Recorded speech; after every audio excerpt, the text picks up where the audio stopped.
ग्रामस्थांनी रास्ता रोको केलेले आणि काय प्रशासनाकडे त्याची मागणी? आज आम्ही संपूर्ण पंचक्रोशीच्या माध्यमातून हा रास्ता रोको नागरिकांच्या माध्यमातून जो आयोजन केलेला आहे।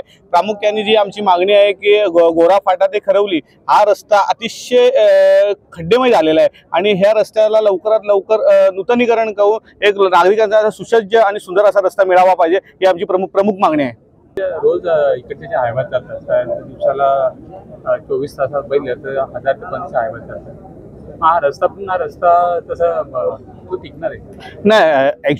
ऍक्च्युअली काय झालंय का या हायवांच्या माध्यमातून ओव्हरलोड हायवा चालूनच हा रस्ता येत्या 50 वर्षात अशी कुठेही रस्त्याला खड्डे पडलेले नव्हते। हे प्रथमतः या रस्त्याला खड्डे पडलेले नाही। आंदोलनाची वेळ इथल्या स्थानिक नागरिकांवर आलेली आहे।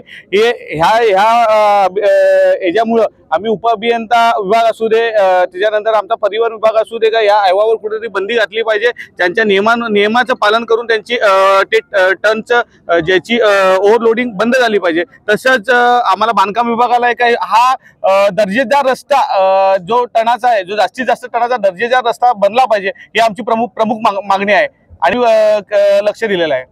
मागच्या वेळेला तुम्ही रास्ता रोको आंदोलन तुमचं करणार होते पण तुम्ही चर्चा झाली आणि तुम्हाला लेखी आश्वासन दिलं पण त्याच्यावरती काय पूर्तता झाली?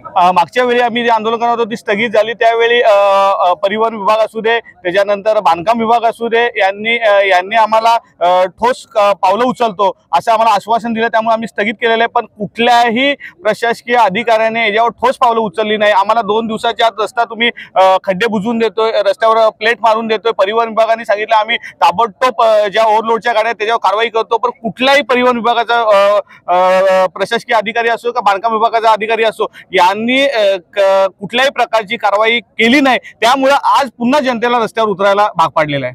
बरोबर।